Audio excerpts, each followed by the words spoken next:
নমস্কাৰ, তোমালোকক মই জ্যামিতিৰ মৌলিক ধাৰণাসমূহৰ বিষয়ে ইয়াৰ আগৰ ভিডিঅ'ত বুজাই দি আহিছোঁ। আজি মই তোমালোকক বুজাই দিম সমান্তৰাল ৰেখা আৰু ছেদকৰ ধৰ্ম। চাবা, এযোৰ সমান্তৰাল ৰেখাক এডাল ছেদকে ছেদ কৰিলে তলৰ ধৰ্মবোৰ পোৱা যায়। চোৱা, এই ছবিটোলৈ চোৱা, এ বি আৰু চি ডি দুডাল সমান্তৰাল ৰেখা। আৰু সমান্তৰাল ৰেখা কাক বোলে মই ইয়াৰ আগৰ ভিডিঅ'ত তোমালোকক বুজাই দিছোঁ, তোমালোকে চাই ল'বা।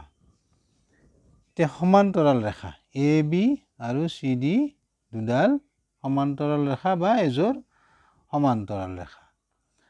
আৰু এই সমান্তৰাল ৰেখা দুডালক পি কিউ ছেদক, অৰ্থাৎ পি কিউ এডাল ৰেখা আৰু এই ৰেখাডালক আমি ছেদক বুলি ক'ম। পি কিউ ছেদকডালে ছেদ কৰিছে এ বি আৰু চি ডি ৰেখা দুডালক। তেতিয়া আমি আঠোটা কোণ পাম, অৰ্থাৎ আঠোটা কোণ উৎপন্ন হ'ব। ইয়াতে আঠোটা কোণ চোৱা, 1 2 3 4 5 6 7 8 আঠোটা কোণ উৎপন্ন হ'ব। চাবা, ইয়াৰ আগতে মই তোমালোকক ছেদকৰ ধাৰণাও বুজাই দিছোঁ আগৰ ভিডিঅ'ত, চাই ল'বা। চোৱা, প্ৰতিযোৰ একান্তৰ অন্তকোণ সমান। প্ৰতিযোৰ একান্তৰ অন্তকোণ, একান্তৰ কোণৰ ধাৰণা মই আগৰ ভিডিঅ'ত বুজাই দিছোঁ, চাই ল'বা। একান্তৰ কোণ হ'ব ছেদকৰ বিপৰীত ফালে থকা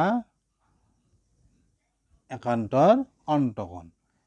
চাবা তুমি এইটো, এই 4 কোণ আৰু 5 কোণ ছেদকৰ বিপৰীত ফালে আছে। নেক্সট তোমাৰ 3 কোণ আৰু 6 কোণ পি কিউ ছেদকডালৰ বিপৰীত ফালে আছে।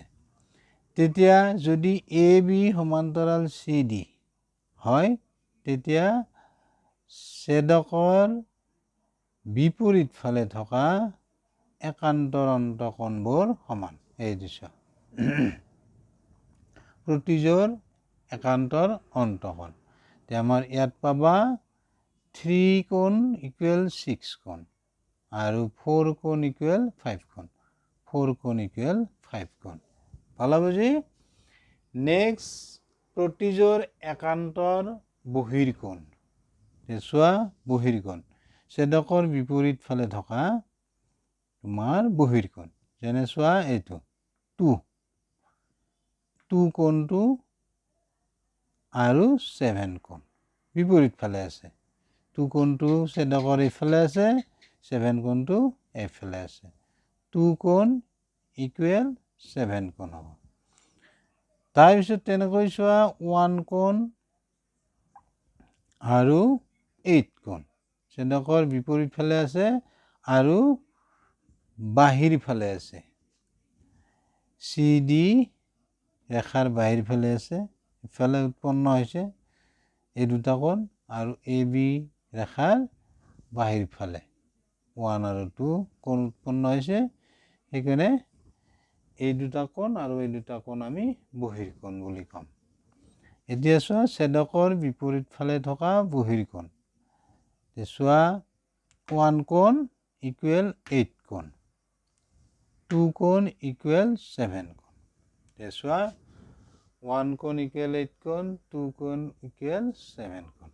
তাৰপিছত চাবা, প্ৰতিযোৰ অনুৰূপ কোণ সমান। অনুৰূপ কোণ ছেদকৰ একেফালে থকা অনুৰূপ কোণবোৰ আমি কি কি পাম? চোৱা, ছেদকৰ একেফালে থকা অনুৰূপ কোণ কি কি পাম আমি? 3 কোণ ইকুৱেল 7 কোণ। চাই লোৱা ছবিত, এইটো 3 কোণ ইকুৱেল 7 কোণ। 3 কোণ ইকুৱেল 7 কোণ হ'ব। ছেদকৰ একেফালে আছে, একেফালে 3 কোণ ইকুৱেল 7 কোণ। তাৰপিছত 4 কোণ ইকুৱেল 8 কোণ, তাৰপিছত 2 কোণ ইকুৱেল 6 কোণ, তাৰপিছত 1 কোণ ইকুৱেল 5 কোণ।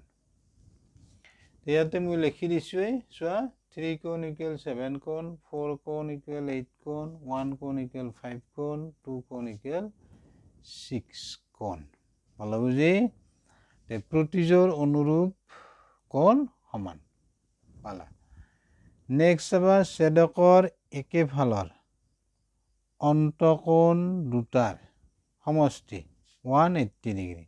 ছেদকৰ একেফালৰ অন্তকোণ দুটাৰ, ছেদকৰ একেফালৰ যেনে চোৱা 3 কোণ আৰু 5 কোণ, ছেদকৰ একেফালে আছে, লগতে 3 কোণ আৰু 4 কোণ অন্তকোণ, গতিকে 3 কোণ যোগ 5 কোণ ইকুৱেল 180 ডিগ্ৰী।